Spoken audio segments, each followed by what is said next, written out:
So Phil's not here. Hito's not here. No, he won't play today. So I would assume that means no lineup changes tonight. I wouldn't say not for sure, but yeah, probably not. But there's a possibility. Okay. Does it mean a possibility of a call-up? It's always possible. Okay. He's got an extra defenseman too. That's true. Mm-hmm. That's true. Sharing your goalie today? Who? Your goalie tonight? Yeah, one of the two. Have you committed to splitting the weekend, or you have not made that? No, we haven't made that decision, to be honest with you. No, me and Benny talked about it yesterday, and we're just going to take it one at a time right now. Do you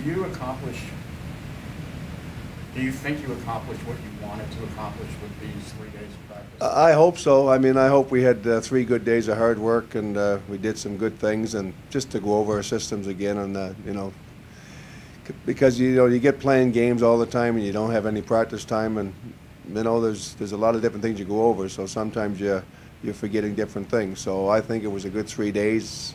As long as the players think that's the main thing, you know, when they play tonight. But and again, when you go over systems, you don't want them to sit out in the ice and be thinking about things all the time. You want them playing and moving their feet. So I think it was a good 3 days. I hope it shows on the weekend, and you know, time will tell. So is that when you have this kind of time to work on it, do you split it up into one day I want to do this, the next day I want to do this, the third day I want to do this? For the most part, and that's what we do. Truthfully, I mean, as coaches, you know, at the start of every month, you sort of make a little bit of a calendar, and sometimes that got to change, obviously. But you make a calendar, say we got to go over this, and this, and you know, go through those sort of a checklist, that type of thing, because you don't want to forget stuff, and that's what the coaches do. But again, yeah, sometimes there's different things that come up, and you got to do different things. But no, that's what we done this week. We looked at the, you know, obviously giving up too many scoring chances. We talked about that. We addressed that, and hopefully we'll do a better job. You probably have addressed this, but I wasn't there this week. So the scoring chances you're giving up, do you think they're more a result of poor coverage in your own zone, or is it mistakes through the neutral zone, not having enough possession time in the other end?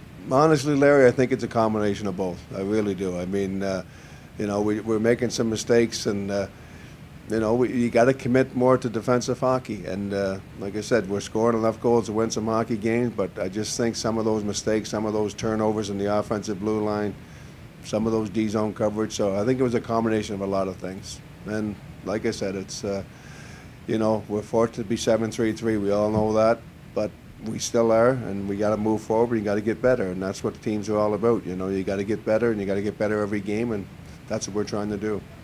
I know you been coaching the last 2 years, but from what you know of Panarin, he said the other day he had a rough start. What have you seen from him in terms of the first 13 games and then maybe the last 2 games? No, I think he's played real hard the last couple of games. He's moving his feet better. He's you know, he always makes plays, and he's always got the good hockey IQ, and he makes a skill play. But I think he just the last 2 games, it's noticeable that he's working harder and competing harder, and that's what it's all about. I mean, it's just not about getting points and setting up plays in the power play. I think Brett's been really good the last 2-3 games, whatever it's been, and you know. It wasn't bad. Like, he wasn't bad the first 10 games. I'd never say that. I mean, he was far from bad, but I just noticed that he had a little bit more jump the last couple of games, and he feels better about his game, and, you know, he's a happy guy. When he comes in the locker room this morning and he's smiling, that's a good sign for you. Gerard, the Jackets are retiring Rick Nash's number in March. Obviously, you coached him early in his career. Just some thoughts on Rick?